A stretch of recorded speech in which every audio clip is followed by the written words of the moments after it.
No, 5 of our commissioners attended the American Planning Association conference, the National Planning Conference that was held in San Francisco this past week. It just wrapped up yesterday, started on Saturday. Commissioners Kane, Troiting, Jeffrey, Martin and Brooke were there.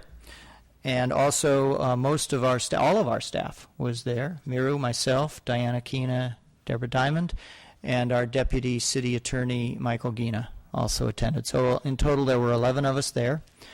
I thought you might want to take a few minutes to kind of debrief and just talk about it. If you don't want to do that at this point, you might consider moving this item to the end of the meeting, so you could talk about it then, or we could talk about it now, whatever you like. The end of the meeting? Yeah? Yeah. Let's move it to the end of the meeting, Charlie. Okay. It's been continued. Last item, 7, is commissioner comments, and actually, why don't we start with Charlie's, oh, yes. Well, I was going to suggest that we go back to the APA conference. Right, I thought we just redirected redirected it to the commissioner comments for the And Charlie, APA we want to comments. talk about the replacement on the, or do we? You can do that under commissioner comments after we talk about the APA conference. Yeah, if let's you wish. hear from Charlie first. I have another comment. Should we do the other commissioner comments after the APA Yes. comments? Okay. Charlie's been waiting. Oh, well, this is going to be a group discussion. I just want to say I really enjoyed the conference. I go to these APA conferences every year. I know you all don't have the opportunity to do that, but since it was right in our backyard or front yard or whatever this year, it seemed like an opportune time for all of the commissioners and staff to be able to go. And I'm glad that most of you were able to. Just to hit on some of the highlights of what I did at the conference, and then maybe I'd like to, if you wish, to hear from you, and perhaps Maru might also like to chime in. I went to sessions most of the day on Saturday and Monday. Sessions on just nuts and bolts of rewriting your zoning ordinance, which sounds kind of dry, but it was pretty interesting, frankly, and how to incorporate new urbanism into comprehensive plans and then into your zoning ordinance. On Monday, I went to a session on regulating formula retail, which was very interesting, and Commissioner Troiting was there with me, along with Vivian Kahn, one of our consultants, where we learned about how you can, in fact, regulate chains separate from non-chain stores. It gets a little tricky, but if you do it right, you can do it. And you can also, a safer way to do it is to either prohibit or restrict them in one part of town, but not in the entire city. And that way the chains still have some place that they can go in your town. I went to another session on called the high cost of free parking, which was very interesting. Professor's written a book about it, and he advocates parking meters, and the parking meters are rather expensive. They are at the same rate as off-street parking would be in a parking lot. In other words, you price it to the market, but then you turn around and give the proceeds, or most of the proceeds, to the immediate area. In other words, they don't go into the general fund. They go into a specific pot of money that is just for the improvement of that immediate area. And then you eliminate off-street parking requirements in your zoning ordinance. And this was the technique that was used in Old Pasadena. And apparently, I don't know if the parking strategy was the whole story, but from him it sounded like it was the whole story. Old Pasadena really turned around after they instituted these parking meters, generated tons of money for the city that was all used to facade improvements, street trees, better Underground utilities? Probably, if they weren't, I think they probably were already underground, but But we could do something like that? yeah, sure. And tied into that was eliminating off-street parking requirements. Now, I believe the city did provide some parking garages, but apparently it's really encouraged the use of transit and alternative modes of transportation. So anyway, that was quite a stimulating discussion. Charlie, by way of question, I know we discussed it slightly. Did the city get a copy of that book as a reference material? Yes, I purchased a copy of that book. Terrific. It's kind of thick. Yeah. It is. Take a while to read it. But It's hardcover, too, so it's going to last. Yeah, so that's, I think that's a great investment, especially with the general plan update. I Right. just wanted to chime in. I attended that session as well. And another, beyond those suggestions or approaches and options, I think the speaker also pointed out sort of the soulless transformation that happened, especially in the late 60s and 70s, with the idea that to redevelop, you have to create this parking structure to make it work, to make redevelopment work. And obviously he was not enamored with parking structures. He did not feel that that was a long-term viable solution, that you actually, in the examples that he used, Old Pasadena, that was tearing the heart, creating these parking structures, was tearing the heart out of the town. The option of charging for on-street and eliminating the off-street parking requirement is what helped to really save that area. They were really two important changes. So I need to plug my concern about parking structures as a solution for revitalization of neighborhoods. And actually, rather than going around one by one, it might be useful for those of us who went to these various sessions to just kind of chime in, have a roundtable discussion here. I don't know if Commissioner Troiting wants to add anything about the session on formula retail that we both attended. Well, actually, there was not only that one, but there was a second one yesterday morning on the closing day, Wednesday morning. That was actually case studies of two different cities, one being San Francisco, and the other one being Bristol, Rhode Island. Bristol, Rhode Island, that has a very old historic downtown. And the main drag on the downtown, or on the old historic downtown, and that neighborhood totally 100%, or virtually 100%. Once a couple had come in already, but had highly restricted them in terms of signage and outside architecture because they moved into old buildings. But on the other hand, pointing back to what you were saying, that there's another thoroughfare that was across town that really did have the others. And so it was like a good accommodation between the two. In San Francisco, they talked about with the model of a total outright ban on formula retail in Hayes Valley, and now a new one in the process of making its way, or just very recently making its way through in North Beach. And yet at the same time, there are other neighborhoods like down around in Visitation Valley, Hunters Point, somewhere around down there, who are begging for them. And so you really have to look at this on a case-by-case, neighborhood by neighborhood, what works, what's needed, what will stimulate growth and development and a sense of neighborhood and community, and what will get in the way of it. And so it truly is not a one-size-fits-all solution. One of the things that, they gave a couple of good handouts at the first workshop. At the second workshop, one of the things that was really, really nice is that they actually gave out actual language on a couple of these ordinances, both in Bristol and in the San Francisco one. So did you get copies of that? I got one copy of each of those, and I also put in my card and asked to be sent a second copy. Oh, great. Of them from that second handout. And one of the things that got interesting was that there were various different ways that formula retail. One, there's different definitions of it. Some areas limit it to anything that's got 3 or more of the same. Some say 11, some say a little bit more than that. So the definition can vary from area to area. In Bristol, they also include real estate offices and banks. In the San Francisco model, they don't.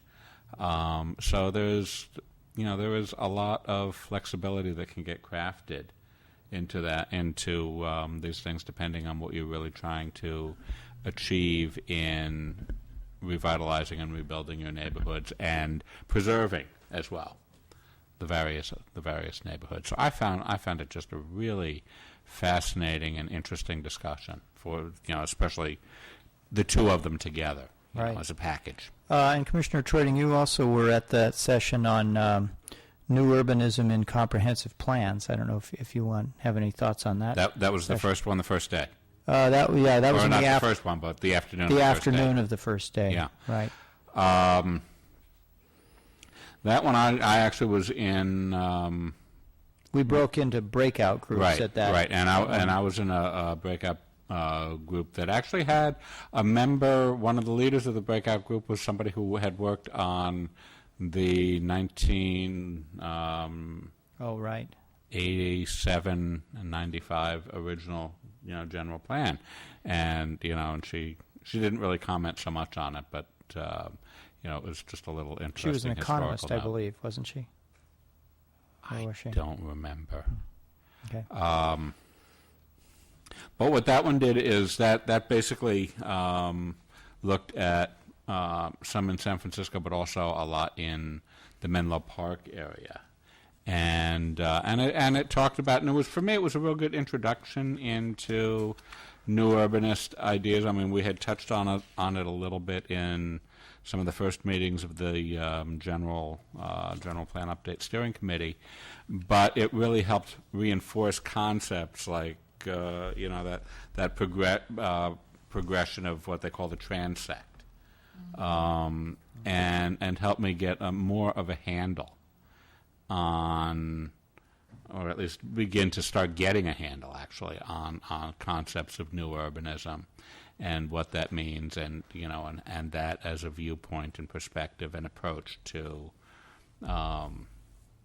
redeveloping a city.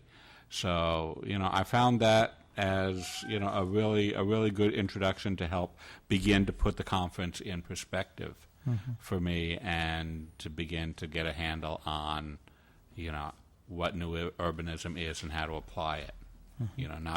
Not coming from a planning background myself. I attended a session on Monday on form-based codes, which I found really interesting. There's a lot of, it's kind of one of the latest buzzwords, form-based codes, and people sort of scratch their heads and say, so what's different about this? We already have height limits and setbacks and all these kinds of things. Well, and there's also a myth that people who advocate form-based codes are also advocating doing away with use regulation, that everything's based on building size and structure and not on use anymore. So we are no longer land use planners, and we no longer have land use maps, and we no longer have zoning districts with lists of permitted and conditionally permitted uses and all that kind of thing. That's not the case. Really what advocates of form-based code are saying is that use has been overemphasized and form has not been emphasized enough, and that really what they want to do, they showed a diagram where the current structure has use as a great big circle, and I think process is a medium-sized circle, and then form is this tiny little circle, and they're proposing to basically flip that around so that form is the big circle and use is the little circle, and process is still sort of in the middle. So you're still regulating use. It's just not such an important aspect. And they gave that all sounds very academic and theoretical and Form abstract. being architectural? Well, not design? so much architecture per se. It's not telling people how they have to design their buildings, but more just the general concepts of bulk and volume and placement and entries and things like that. I was sort of skeptical, but and I have been sort of skeptical because I never really knew quite what it meant. But they showed a couple of illustrations which really crystallized it for me. They showed an example of some commercial uses with active sidewalks and buildings right up on the street with show windows and all this good stuff. And they said, now this would be red on the land use map. This is commercial, it would be red on your land use map. And then they showed an example of a great big surface parking lot fronting a building that's set way back from the street, very suburban looking, not pedestrian friendly at all. And they said, and this is red on your land use map. They're the same land use. They look, that isn't what people are concerned about. What people are really concerned about, I don't think people really are that concerned about the use. They're more concerned about how it's designed. And actually thinking about it, when we debate, when you all debate projects here at the Commission, and when we discuss projects with applicants, when staff discusses projects with applicants, it's mostly these physical kind of form issues that we're talking about, not so much the what color is it on the land use map. Then they showed another example where there was a very nice looking residential building, and it was townhouses, fairly high density, maybe medium density, again with nice pedestrian activity along the street and stoops facing the street and so forth. And they said, this would be probably yellow on your land use map because this would be residential. And then they kind of did this little morphing thing, said, whoops, there's a little sign, it's become a dentist's office. Building looks exactly the same, the form is exactly the same, pedestrian activity is exactly the same, but all of a sudden it's a different use. Now it's red on your land use map instead of yellow. Does this concern you? And, most people said, this looks fine. So, again, it wasn't the use that was the issue. It was really the form. So, I don't have the details of exactly how this would be implemented, but they're advocating adding things to the code that have to do with mandating more pedestrian-friendly kinds of buildings. You can have build two lines instead of setbacks. It's just a line that you must build your building up to. You're not allowed to set the building back, any farther than a certain distance. And the spacing of entries and window openings and the form, shape of roofs and so forth. They also pointed out this is not new. They trotted out a plan from New York City from the 1920s, I think, that showed these building envelopes and the sloping, setbacks as you get higher up. And most of that plan is about the shapes of buildings and how they relate to each other, and not about the uses. Subsequently, I went to a session called Rethinking Big City Zoning, and the moderator of that session was Michael Diet, who is our consultant on our general plan and zoning update. And I was very interested. He wasn't at the previous session, but I was very interested to see that the examples that he gave of zoning ordinance rewrites that he's done in other cities had a lot of this form-based principles in it. Lots of diagrams of how to do it and how not to do it and so forth. And that really encouraged me to think that, here's our consultant. He's telling these people how to implement form-based zoning. Maybe we can go there in our zoning ordinance update. So that was very encouraging for me. I don't know if were any of the rest of you at any of these form-based zoning I sessions? attended the first one you mentioned, and I was really impressed because, like Charlie, I sort of generally had a very limited knowledge on form-based zoning, and I thought, well, we need to learn about it. We discussed it when we were interviewing consultants for the general plan update, and I was very impressed and encouraged. And form-based zoning could be a very effective tool for Emeryville because we can look at it in selected areas. It's not something that you have to, take a broad brush approach and consider it for every part of the city. But with some of our projects, particularly since we're looking at infill development, new uses on already developed sites that we want to update and hopefully improve. And I think it's a great opportunity to encourage creativity. And the form-based really does focus on urban design principles. So you're not designing the building. You're just basically providing some guidelines for the interface between the public realm and the private realm. A little bit about what the Park Avenue district was That's correct, yeah. And so I was really excited, and I saw, actually, I think Raj was in that session too, because he was sitting in front of me. Is it Raj Bhatia? Rajiv Okay. Bhatia. He was there too. Yeah, and so it was really all learning. exciting to see our consultants, either participating as speakers or, actively involved as attendees in some of these sessions. I also attended a session on zoning on trial. and there was three attorneys who also were trained as planners and or architects. What a combination there! And then Michael Katz, who's one of the new urbanists originators, and he's written a number of books on this.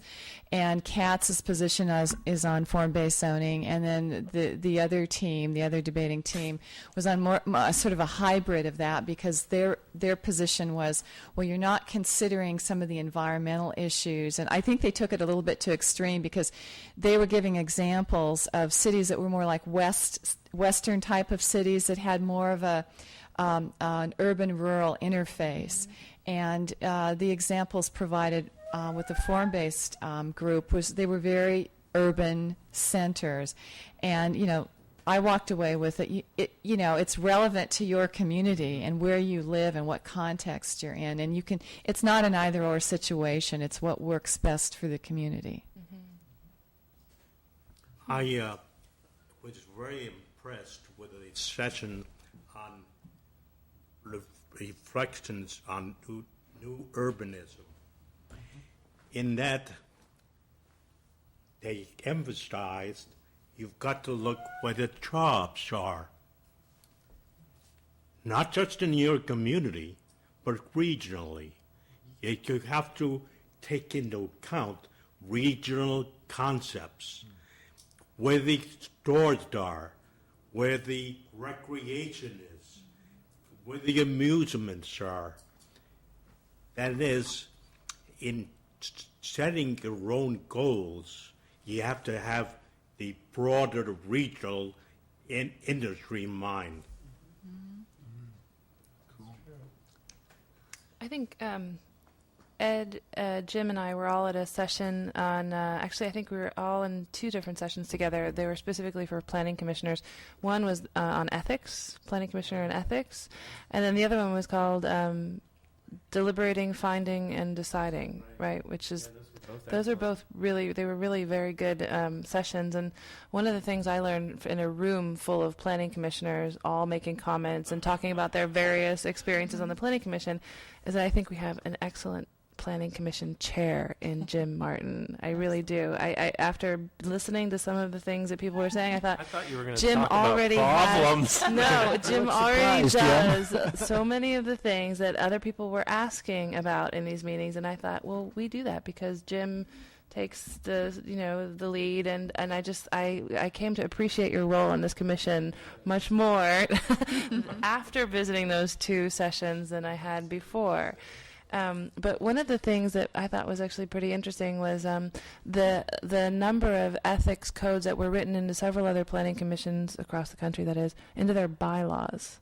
And I wasn't sure, we all weren't really sure if there was anything really in our bylaws on ethics, other than clearly the Brown Act was one of those things that came up as a California specific issue.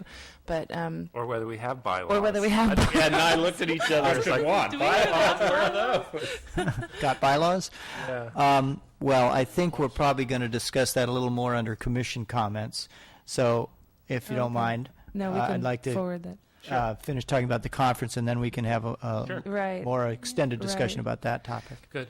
There was only one other thing I just wanted to add, and it was a session called "The Truth Behind the Shouting," and it was actually pretty interesting, and that was about, again, geared towards commission meetings and whether there were zoning committees or whether they're planning commissions, how to deal with large, angry, unruly groups of people or angry individuals. It was really about trying to encourage citizen participation in a process that could potentially be volatile and how to deal with that. And the number one thing on the list was listen, listen, listen. And then the number two thing on the list was maintain an open mind, because to allow yourself to and I'm starting to think, I think it was in this one, and I heard it again in a couple of the other meetings, was to allow yourself to change your mind several times over the course of a deliberation is actually not a sign of weakness, but it's a sign of the fact that you truly are listening to what's being told to you.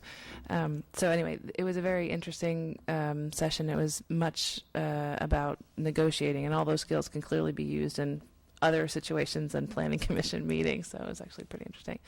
And the only other one that really stood out in my mind that I went to was there were several, but this one was particularly interesting. It was called The Economics of Density. And it talked about density in cities from a developer's point of view and how to make density work. And then it also turned around and talked about what the effects of density are on cities.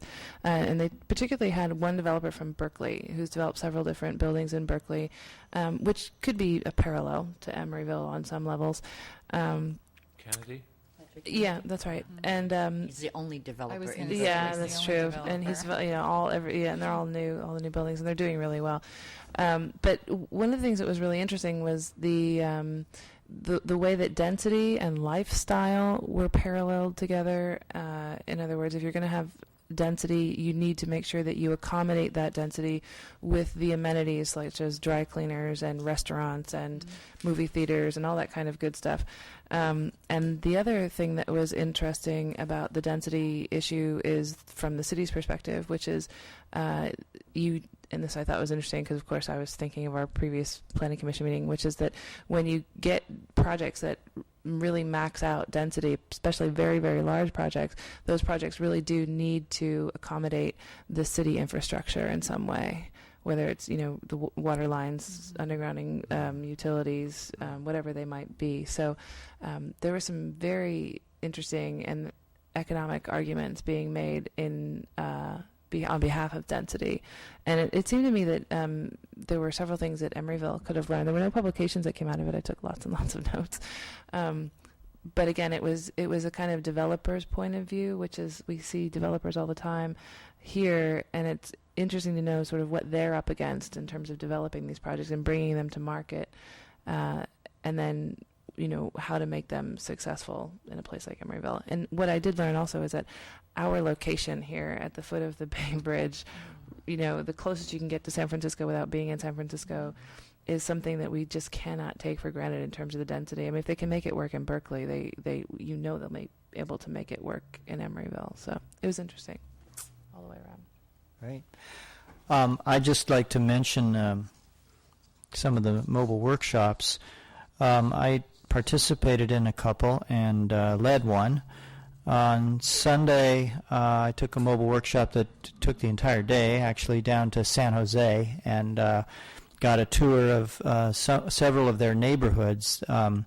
It's a program they have down there called the Strong Neighborhood Initiative, SNI, where they've taken 19 sort of disenfranchised neighborhoods of San Jose, and they've built sort of a partnership between the San Jose State University, student labor, student brain power, helping to develop plans for these neighborhoods. And the chair of the planning program at San Jose State was one of the tour guides, along with a planner for the San Jose Planning Department, and also a neighborhood activist type person.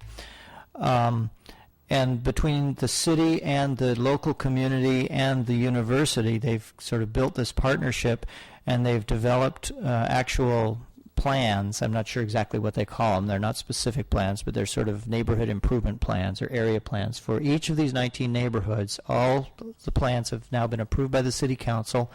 They are in the process of implementing them, and so we got to see 3 of these neighborhoods, walked around in them a little bit. We saw new parks under construction. We saw streetscape improvements. We saw some new community centers that had been built.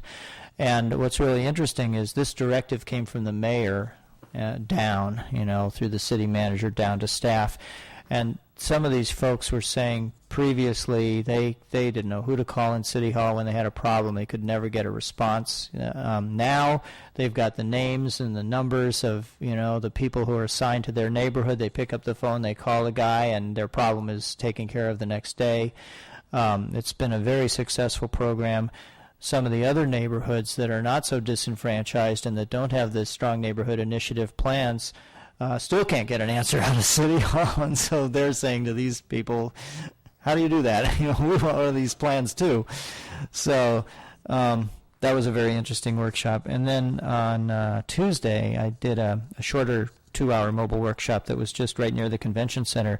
Went to the south of Market area and looked at some of the revitalization that's going on down there, and especially focusing on the Mission Bay project, which is that big area south of China Basin that used to be railroad yards and is now being all transformed by Catellus.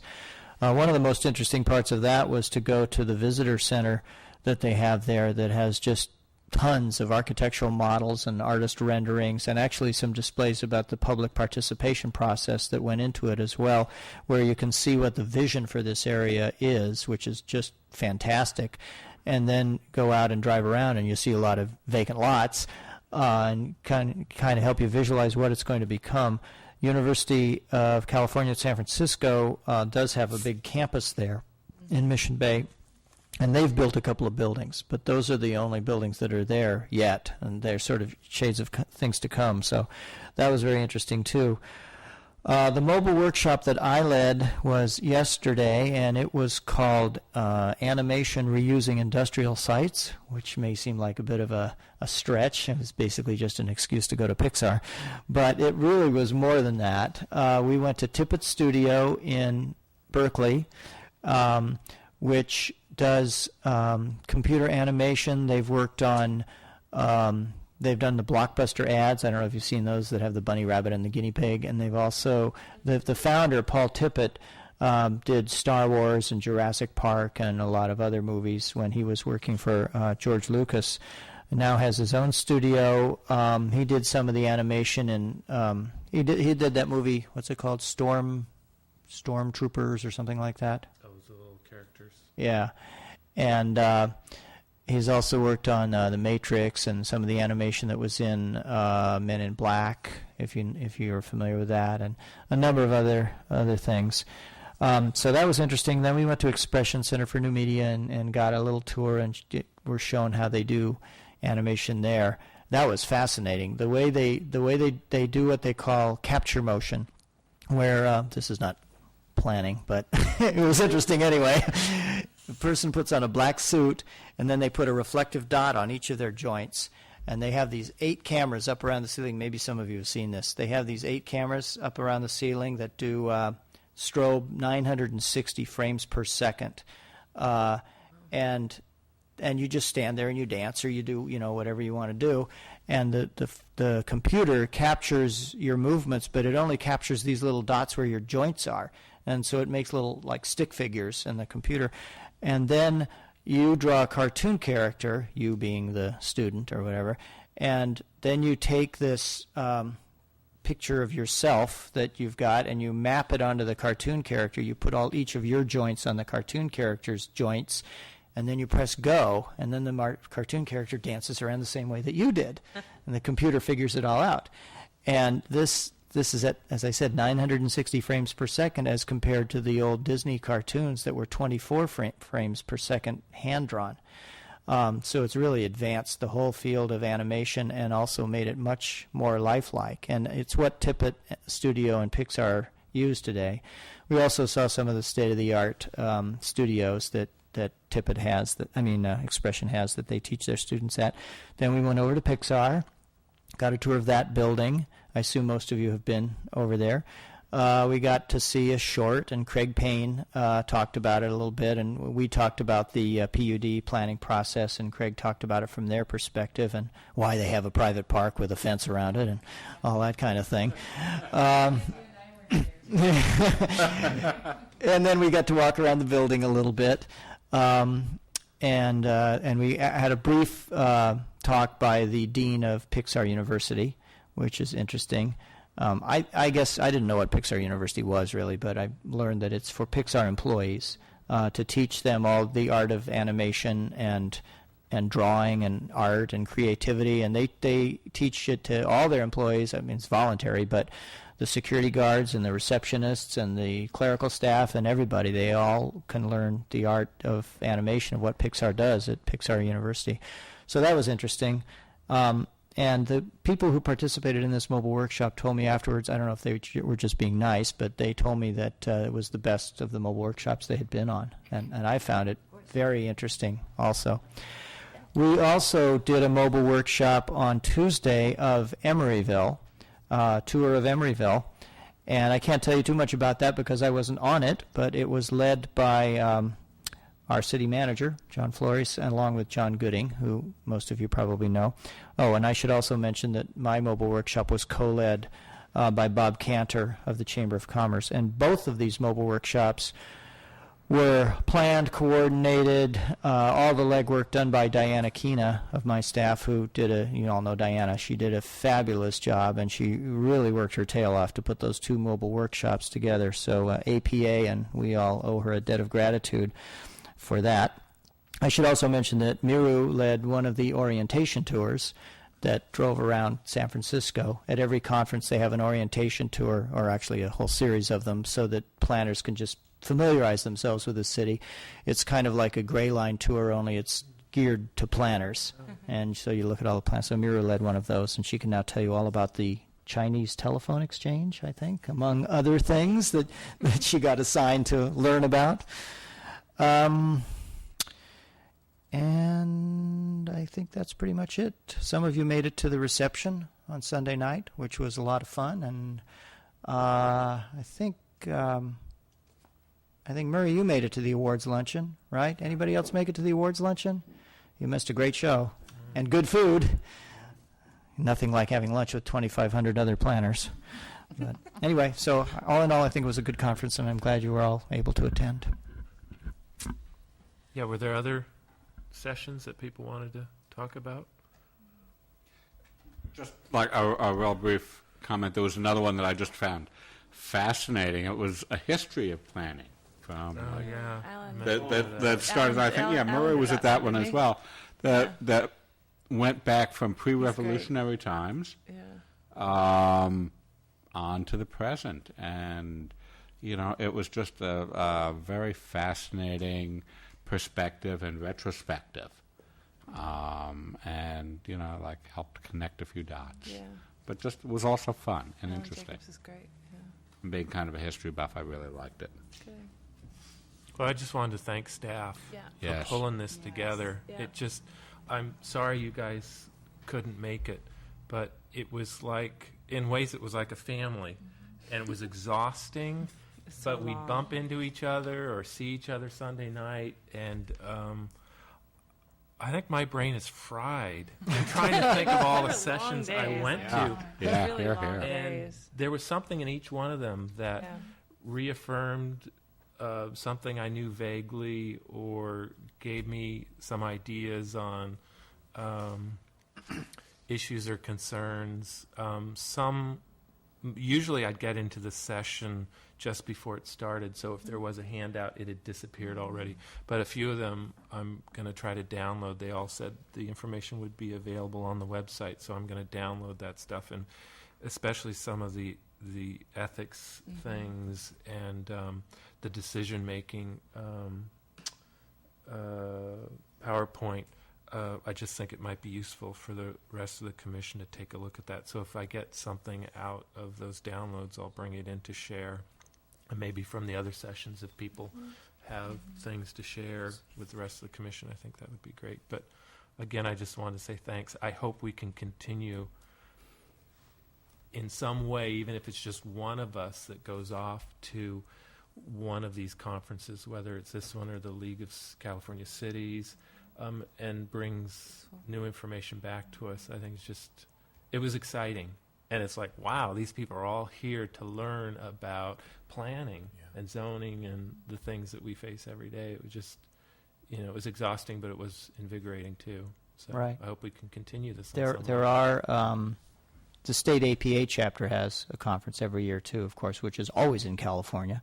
It's not nearly as big as the national conference, but it's still pretty interesting, so we might consider some of you going to those. Yeah. One thing you may not be aware of is that your conference registration includes a CD which has pretty much all of the presentations from all of the sessions on it, but you won't get it for a year or so. I don't know, Patty, have you been to these before and gotten these CDs mailed to you? It takes a long time to get them. Is it a video or just the slide? It's audio. It's just, no, it's not even audio. It's just, it's the documents, the PowerPoint presentations, and various things like that. And I have the ones from previous years. And they don't just put this year's conference on it, but they put like the last 5 or 6 years worth of conferences on it. So It can't all fit on one CD. it's just the documents. It's not. No, it's a CD. But what I found is that everything isn't on it. It's only whatever the presenters gave to them, Right. they will put on it. But there is a lot of stuff on these CDs, and you'll be getting that. All of those of you who went to the conference will be getting that CD eventually. Great. But don't hold your breath. Great. Okay. Is that it for your That's- APA conference? I believe so. Comments?